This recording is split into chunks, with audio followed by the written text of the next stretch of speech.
বন্ধুরা, ধার্মিক পাইবেন ঘরে ঘরে, ধার্মিক পাইবেন ঘরে ঘরে, কিন্তু মানুষ পাইবেন না। এ বিষয় নিয়ে আমি আলোচনা করব, একটু সময় লাগবে।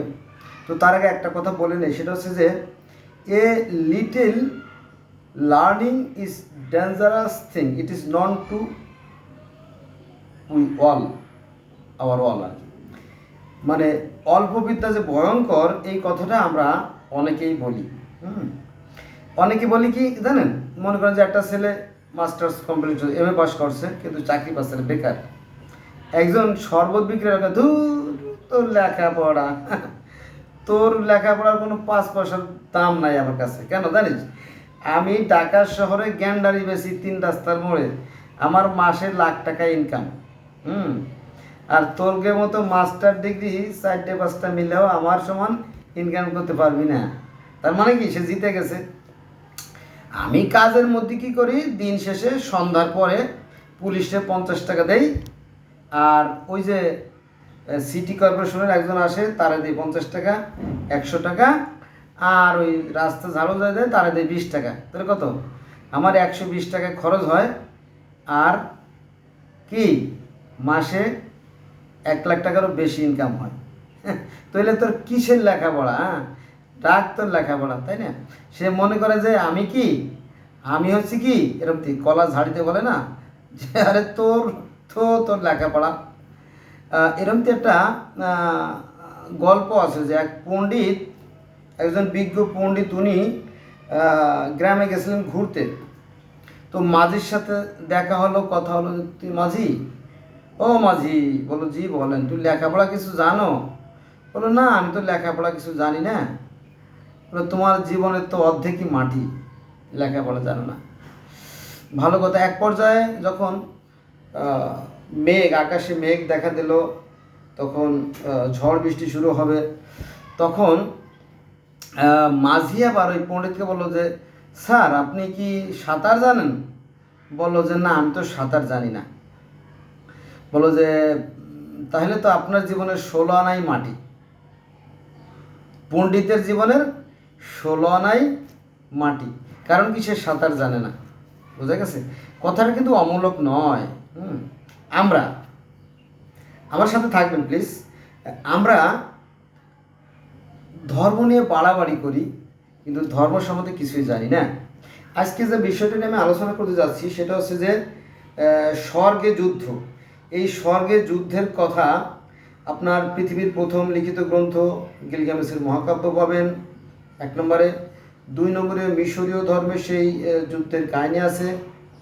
3 নম্বরে গ্রিক ধর্মেও সেই যুদ্ধের কাহিনী আছে, রোমান ধর্মেও সেই যুদ্ধের কাহিনী আছে, পার্সিয়ান ধর্মে সেই যুদ্ধের কাহিনী আছে, ইহুদি ধর্ম সেই যুদ্ধের কাহিনী আছে, খ্রিস্টান ধর্মে সেই যুদ্ধের কাহিনী আছে, ইসলাম ধর্মে সেই যুদ্ধের কাহিনী আছে, এমনকি আফ্রিকান কিছু ধর্ম আছে, সেখানে যুদ্ধের কাহিনী আছে, আমেরিকায় কিছু ধর্ম আছে, সেখানেও যুদ্ধের কাহিনী আছে। এবার পৃথিবীর অসংখ্য ধর্মে সেই যে ভালো আর মন্দ দুটো যে সত্তা, সেই সত্তার সাথে যে বিরোধিতা, সেটার কাহিনী অসংখ্য জায়গা আছে। তো আমি তো আর একটা ভিডিও দিয়ে আপনাদের 1000 ধর্মের আলোচনা করতে পারবো না, সম্ভব না, কখনোই সম্ভব না। তো আমার সাথে থাকুন, আমি একটা ভিডিওতে যতটা পারি আমি আলোচনা করব। 1 নম্বরে আমাদের ইসলাম ধর্ম।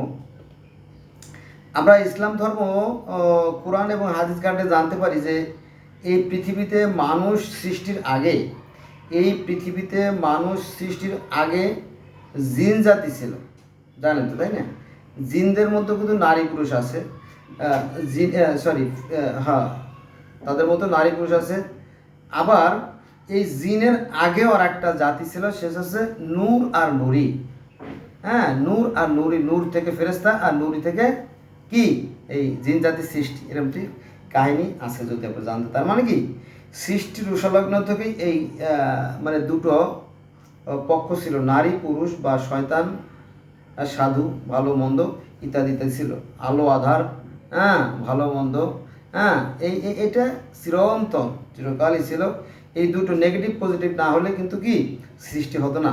অর্থাৎ নেগেটিভ আর পজিটিভ যদি এক না হতো, এটা হচ্ছে আপনার নেগেটিভ চার্জ যদি একটা আপনার তার, আর এটা হচ্ছে পজিটিভ। দুটো যদি আপনি এক করেন তাহলে লাইট জ্বলবে, নইলে কি জ্বলবে না। ঠিক এরকম পৃথিবীটা এইভাবেই চলছে, এটাই সৃষ্টিকর্তার বিধান। মূল কথায় যাই, সেটা হচ্ছে যে আমরা জানি যে ইসলাম ধর্মে সেই জান্নাতে আজাজিল শয়তানের সাথে অন্যান্য শয়তান তো না, অন্যান্য ফেরেস্তা, আজাজিল বা ইবলিস শয়তানের সাথে অন্যান্য যে ফেরেস্তা আছে তাদের একটা কম্পিটিশন ছিল। এটা আমি আলোচনা আসছি পরে। তারপরে আদম এবং হাওয়ার মধ্যেই দুটা দ্বন্দ্ব ছিল। হাওয়া কৌশল করে তার স্বামীকে কি করছিল, ওই যে নিষিদ্ধ ফলের যে শরবত খাওয়াই দিচ্ছিল, এ কথা আমরা জানতে পারি।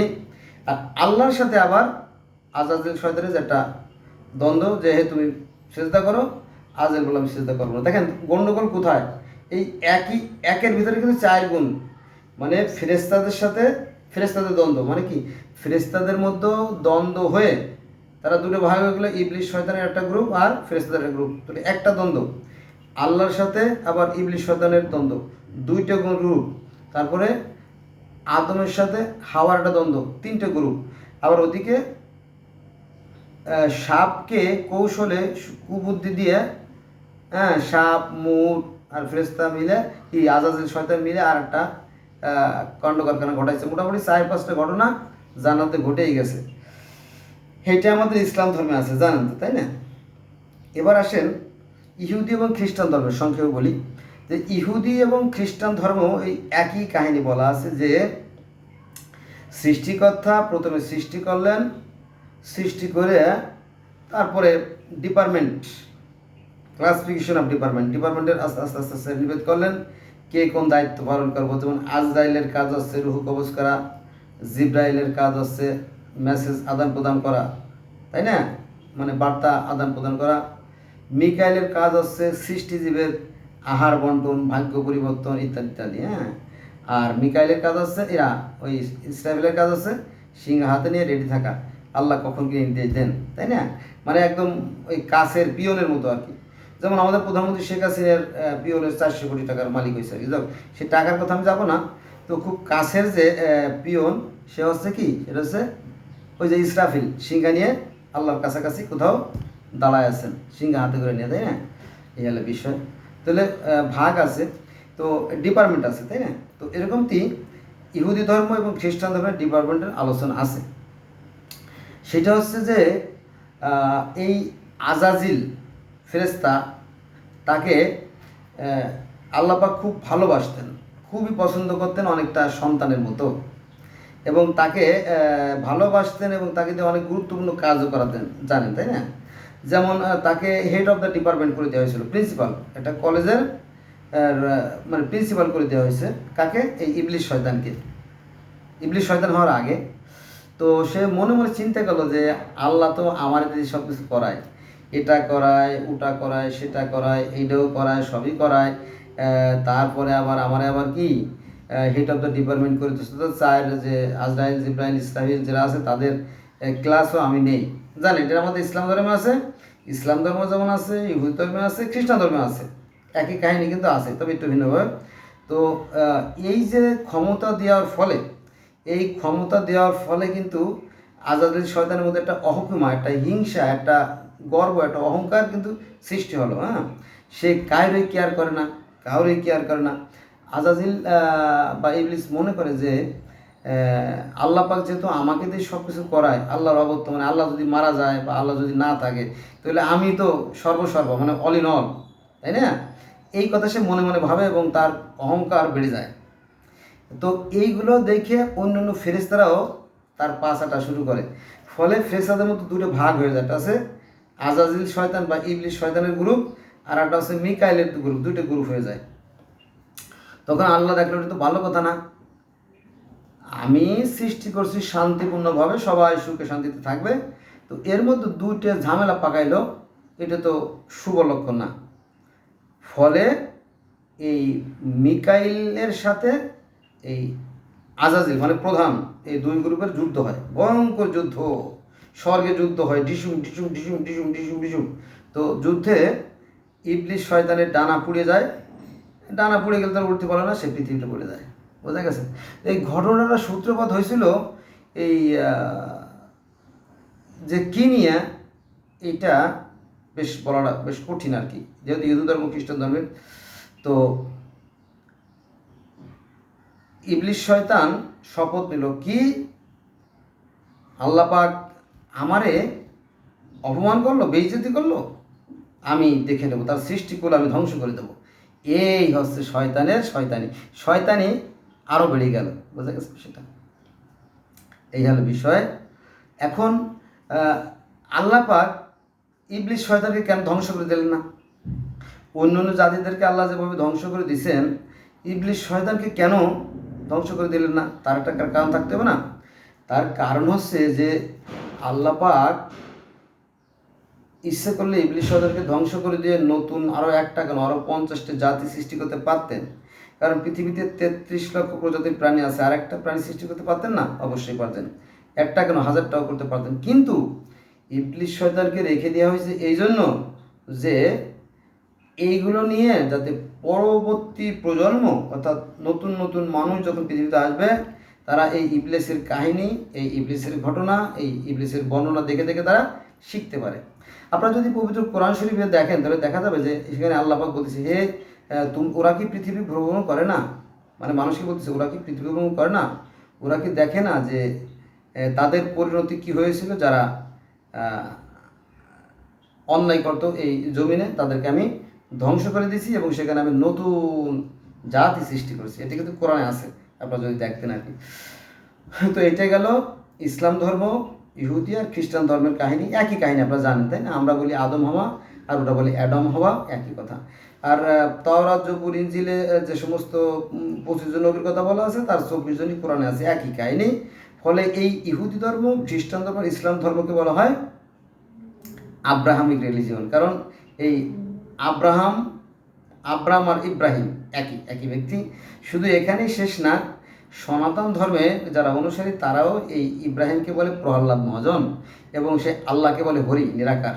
হরি মানে নিরাকার স্রষ্টা যিনি, পরমেশ্বর যিনি, তাকে বলা হয় পরমতি। কিন্তু এই বিষয়গুলো আমাদের ধর্মগুরুরা আমাদেরকে জানতে দেয় না। আপনি এই পণ্ডিতি কই শিখছেন? আমি পৃথিবীর বিভিন্ন ধর্মের ছাত্র, এই জন্য এটা আমি জানছি। এইটি জানাটা চারটিখানি কথা নয়। আচ্ছা, যেহেতু সনাতন ধর্মের কথা চলে আসলো, সনাতন ধর্ম কিন্তু এই স্বর্গে যুদ্ধের কাহিনী আছে। স্বর্গে দেবতা মানে ফেরেশতা, আর অসুর মানে শয়তান। দেবতা এবং ফেরেশতাদের মধ্যে একটা যুদ্ধ হয়েছিল। এই কাহিনী সনাতন বা হিন্দু ধর্মে আছে, যদি আপনারা দেখতেন। তো সেখানে ঘটনা ঘটছিল যে দেবতারা দীর্ঘদিন ধরে স্বর্গে আরাম আয়েসে থাকতে থাকতে থাকতে থাকতে অলস হয়ে গেছে, কুড়ে হয়ে গেছে। তার বাস্তব প্রমাণ আমাদের এই বাংলাদেশের কথাই বলি। আপনি দেখবেন যে আমাদের এমপি, মন্ত্রী, ওসি, ডিসি, এসপি, ইউনো, সচিব, এদের ছেলেমেয়েগুলো নষ্ট হয়ে যায়, খারাপ হয়ে যায়। হয়তো হয়তো আপনি জানেন না, অথবা আমি জানি না, কিন্তু বাস্তবে তারা খারাপ হয়ে যায়। কেন জানেন? অতিরিক্ত টাকা আর অতিরিক্ত ক্ষমতার কারণে। হ্যাঁ, এটাই সত্যি। আপনাকে তো জানতে দেবে না। মনে করেন যে গেছে ইউনিভার্সিটিতে ক্লাস করতে, সে মেয়ে ওখান থেকে আবাসিক হোটেলে চলে গেছে। ছেলে গেছে আপনার বাণিজ্যিক ব্যবসা করতে, বিদেশে গেছে, বিদেশে যায় বিদেশি মেয়েদের সাথে টুংটাং করে আসছে, তাই না? তো এটা টাকা, ক্ষমতা, মদ, এগুলো খুব মারাত্মক জিনিস। সেগুলো মানুষের কি বিবেক শূন্য করে দেয়, জ্ঞান শূন্য করে দেয়। বোঝা গেছে বিষয়টা?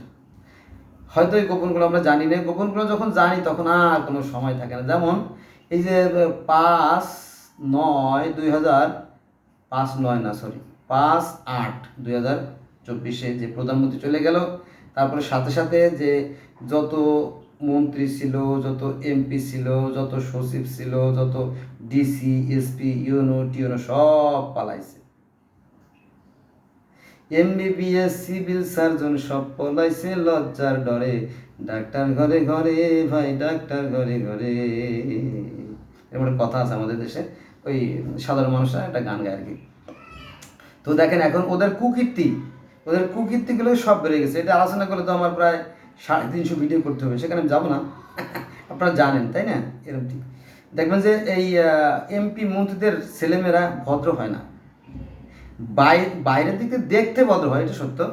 বাইরের দিক থেকে দেখতে শুনতে ভদ্র হয়, কিন্তু বাস্তবে ভিতরের দিক থেকে আসলে ভদ্র হয় না। বোঝা গেছে? তো যাও, তো এই যে স্বর্গের কথা বলছিলাম, যে সনাতন ধর্মের স্বর্গ, এই স্বর্গে যারা দেবতা তারা দীর্ঘদিন আরামায় ভোগ করতে করতে করতে করতে তারা কী হয়ে যায় জানেন? অলস হয়ে যায়, কুড়ে হয়ে যায়। তো অসুররা যখন দেখলো যে দেবতারা সব কুড়ে হয়ে গেছে, অলস হয়ে গেছে, তো ওরা একটা চুক্তি করলো, ওরা চক্রান্ত করে স্বর্গে আক্রমণ করে বসলো, স্বর্গ দখল চলে গেল। তারপরে এই স্বর্গ দখলের ঘটনা আবার ইন্দ্রের মাধ্যমে সেই পরমেশ্বরের কাছে চলে যায়, অর্থাৎ সেই আল্লাহর কাছে চলে যায়।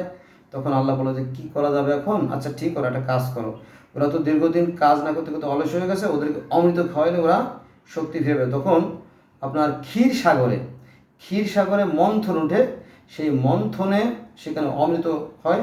সেই অমৃত আবার দেবতারা কৌশল করে এই দেবতাদের খাওয়াই দেয়, মানে ঐশ্বরিক দেবতা এই স্বর্গের দেবতাকে খাওয়াই দেয়। সেটা বিশাল কাহিনী বন্ধুরা, সেটা নিয়েও আবার 50টি ভিডিও হয় আর কি, সেখানে যাব না। তো হ্যাঁ, আপনার অনেক কৌশল আছে। অসুররা মনে করছিল যে আমরা অসুররা মনে করছিল যে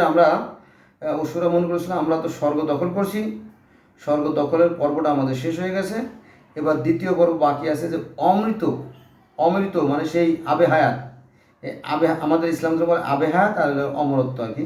তো এই অমরত্বে যে অমৃত, এই অমৃত খাওয়ার পরে আমরা যখন অমরত্ব লাভ করব, তখন আর আমাদের এই স্বর্গ থেকে চলে যেতে হবে না। এরকম একটা আভাস আমরা ইহুদি খ্রিস্টান ধর্মে পাই, যে স্বর্গের মাঝখানে দুটো বৃক্ষ ছিল, একটা ছিল জ্ঞানদায়ক বৃক্ষ, একটা ছিল জীবন মৃত্যু বৃক্ষ। জ্ঞানদায়ক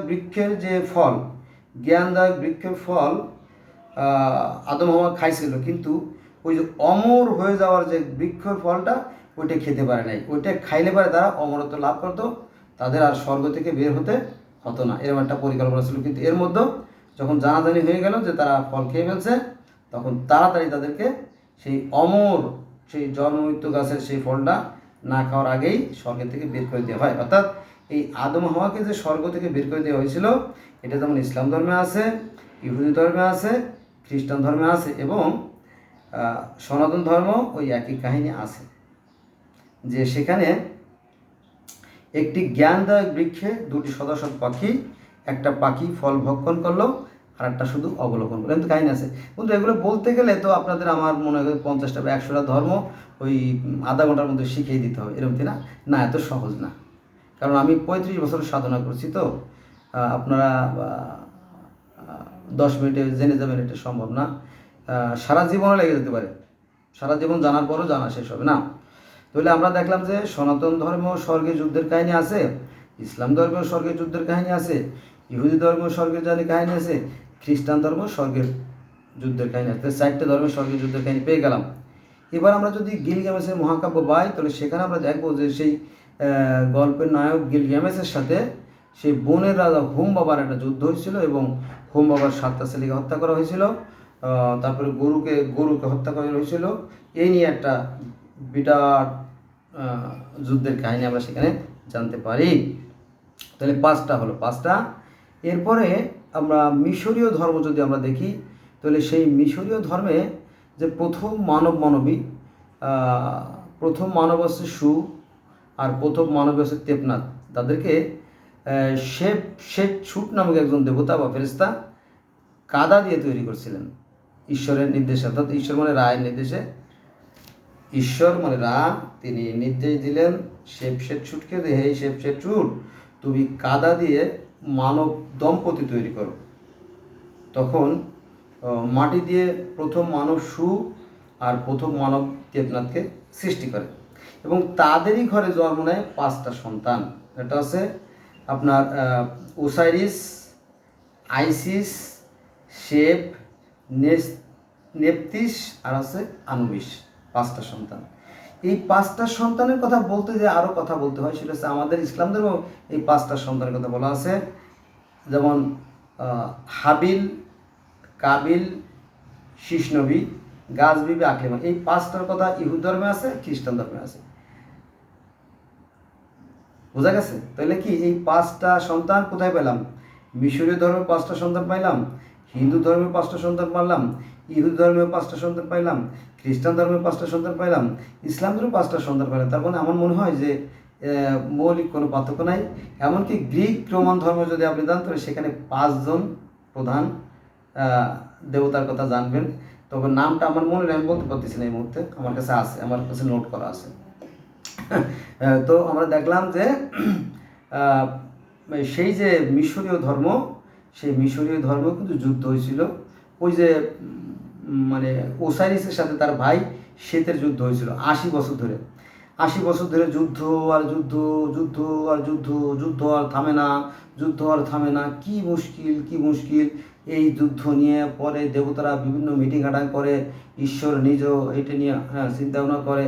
তো দেখলো যে না, যুদ্ধ আর থামতেছে না। তখন মানে সৃষ্টিকর্তা যিনি অদৃশ্যের যিনি দেবতা, তিনি বিরক্ত হয়ে গেলেন। তিনি বললেন, না, ভাবছিলাম তোরা আর আমি একসঙ্গে থাকবো, তোরা আমার পুত্র তুল্য, তোরা আনন্দ ফুর্তি করবি, খেলাধুলা করবে, আমি বসে বসে দেখবো, কিন্তু সেটা হলো না। আমি চলে যাচ্ছি স্বর্গে, তোরা তোদের মতো যা মন চায় তুই কর।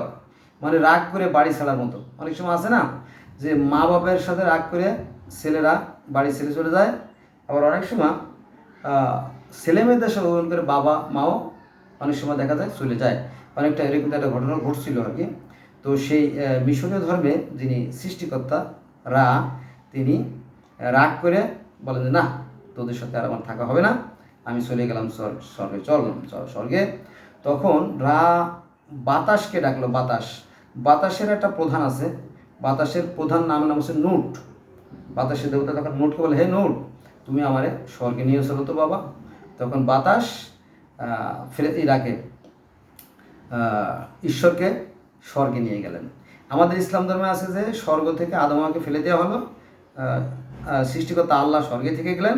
আর এখানে তার বিপরীত ঘটনা যে পৃথিবীতেই ছিল সৃষ্টিকর্তা, ওই যে মানুষ বানানোর সময়, পরে তিনি পৃথিবী ত্যাগ করে স্বর্গে চলে গেলেন। একটু মানে এদিক আর ওদিক, মানে নেগেটিভ পজিটিভ, আর কিছু না, শুধু ঘুরোই দেওয়া একটা, আর কিছু না, একই কাহিনী আর কি।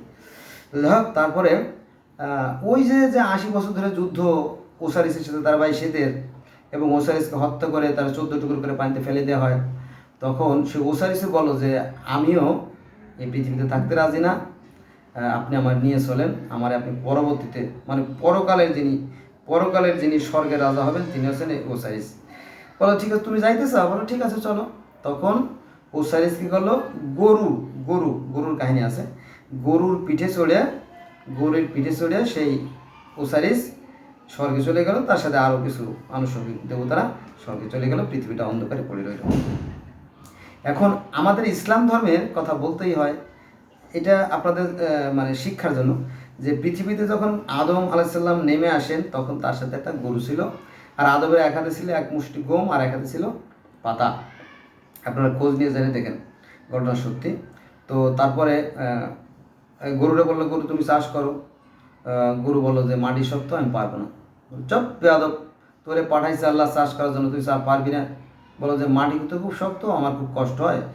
তখন আল্লাহর কাছে নালিশ, হে আল্লাহ, তুমি কি গরু পাঠাইছো? বেয়াদব গরু আমার সাথে তর্ক করে। হ্যাঁ, তখন থেকে নাকি গরুর জবান বন্ধ করে দিয়েছে। আসলে গরুর জবান বন্ধ করে দেয় নাই। গরু, ছাগল, ভেড়া, উট, গাধা, এদের ভাষা একজন আলাদা আর কি, এটার সাথে মিল খায় না। তারপরেও আর কি জোড়াতাড়িতে হয়তো কোনো বুজুর্গ হয়তো এই সমস্ত গল্প লিখে গেছেন, যেটা হাদিসে রূপান্তরিত হয়েছে আর কি। যাক, হাদিসের মধ্যে অনেক ভুলভাল আছে বন্ধুরা, আমি যাক সব হাদিস না আর কি, কোরআনের সাথে যেটা মিলে যায় সেটা তো ঠিক আছে, তবে কিছু কিছু আছে বানোয়াটি হাদিস, এটা আর কি। তো যাক, তাহলে আমরা দেখলাম যে গরুর কাহিনী পৃথিবীর বহু ধর্মে আছে। সেই গিলগামেশের মহাকাব্য গরু আছে। এই হিন্দু ধর্মে তো গরু আছেই জানেন, ইহুদি ধর্মেও আছে গোল্ডেন কাউ, খ্রিস্টান ধর্মে আছে গোল্ডেন কাউ, আমাদের ইসলাম ধর্মে গরু জবের কাহিনী আছে, ওই মুসার সাথে গরুর কাহিনী। এরপরে যদি আমরা এসে যাই আপনার গ্রিক ধর্মে সেখানেও দুটো শক্তির কথা বলা আছে। একটা আছে আংরা মাইনু আর আহরা মাইনু, দুটো শক্তি, ভালো মন্দ। তো সেখানেও সেই যুদ্ধ দ্বন্দ্ব, মানে আংরা মাইনুর সাথে আহরা মাইনুর যে দ্বন্দ্ব বিভেদ সেটা আছে। তো এই আংরা মাইনু হচ্ছে শয়তানের পক্ষ, সে পৃথিবীটাকে একটা নরক বানায় ফেলাইছিল আর কি।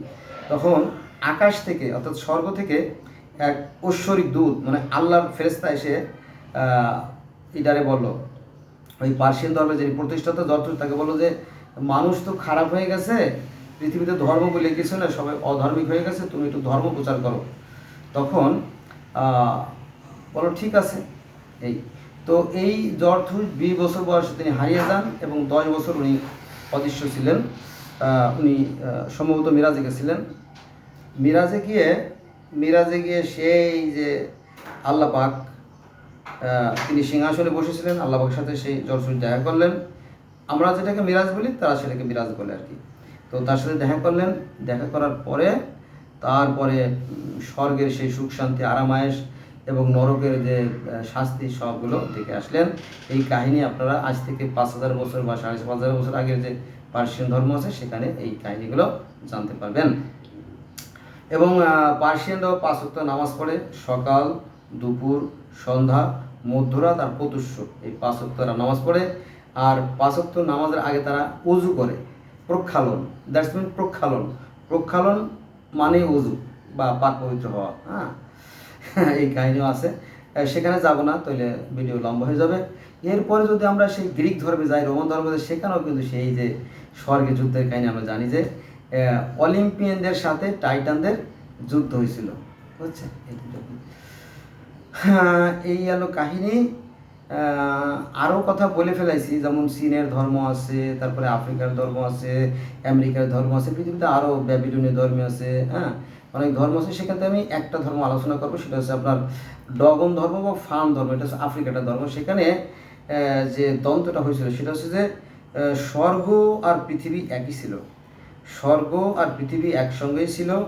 মানুষ পৃথিবীতে সারাদিন কাজকাম করতো, কাজকাম করার পরে এই বিকেলবেলা সন্ধ্যা হলে ওরা পরিষ্কার পরিচ্ছন্ন হয়ে স্বর্গে চলে যেত, মানে চামড়ার সিঁড়ি বেয়ে স্বর্গে চলে যেত, যে সেখানে নাচা গানা করতো, আনন্দ ফুর্তি করে পরে আবার মর্তে এসে ঘুমায় পড়তো। কিন্তু একদিনের একটা ঘটনা ঘটছে, একটা বালিকা ওই সরগম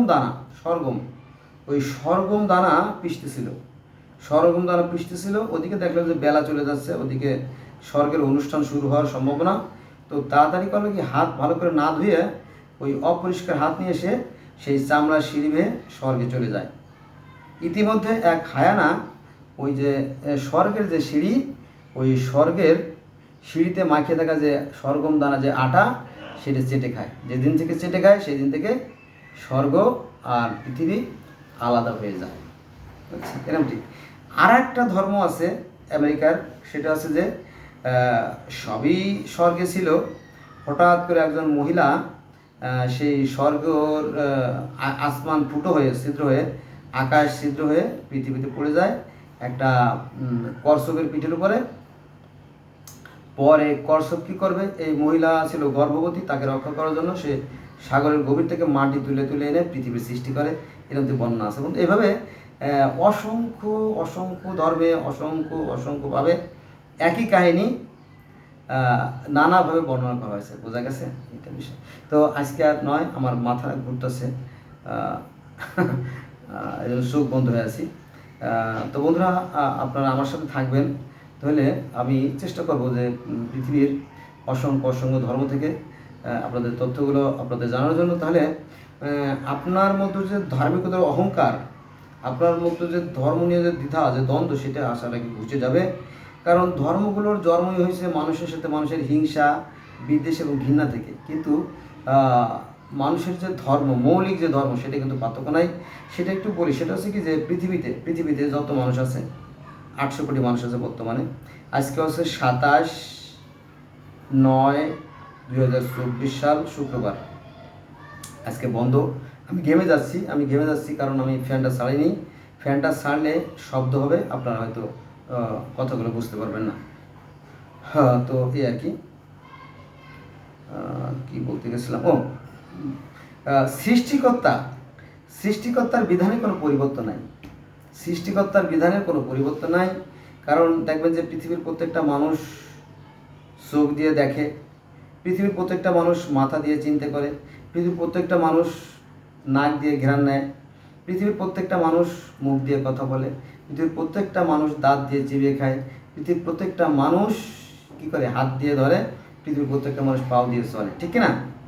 100% প্লাস ঠিক। অতএব সৃষ্টিকর্তার বিধানের কোনো পরিবর্তন হয় না।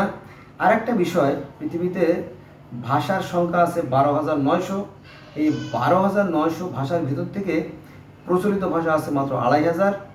আর আমরা কয়টা ভাষা জানি? এই যে বাংলা, এই বাংলা একই বাংলা, তাও আবার বহু বিচিত্র। নোয়াখালীরা একরকম ভাষা বলে, বরিশালীরা আরেক রকম ভাষা বলে, ময়মনসিংহরা আরেক টাইনে টেনে কথা বলে, সিলেটিরা আরেক রকম কথা বলে, রাঙ্গামাটি, খাগড়াছড়ি, বান্দরবনরাও বাংলাগুলো বোঝা কঠিন, ইংলিশের মতো মনে হয়, তাই না?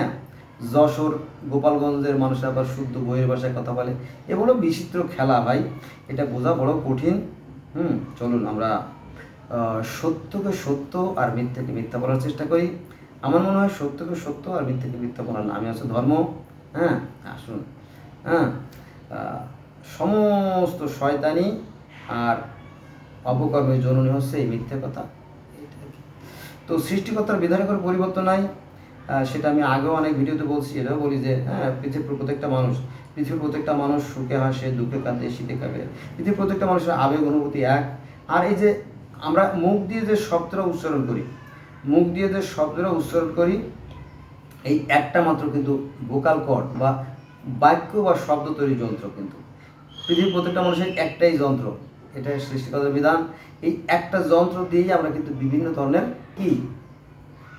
ধর্ম তৈরি করি, ভাষা তৈরি করি, আর কিছুই না। মনে করেন যে একই চাউল দিয়ে বানানো হয় কি, ওই সুজির পায়েস, তারপরে একই চাউলের গুঁড়া দিয়ে বানানো হয় হরেক রকমের পিঠা, হয় না? এরকম আর কিছুই না। যেমন একই চাউল দিয়ে হরেক রকমের পিঠা, পায়েস, দধি তৈরি করা হয়, ঠিক একই রকমের ভোকাল কর্ড বা বাক্য তৈরির যন্ত্র আমরা বিভিন্ন ভাষা তৈরি করি।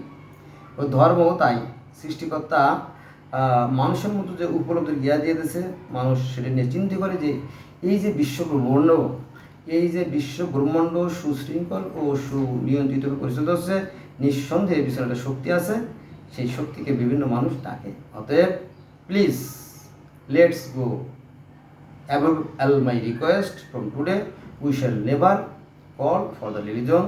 Thanks a lot for watching my video.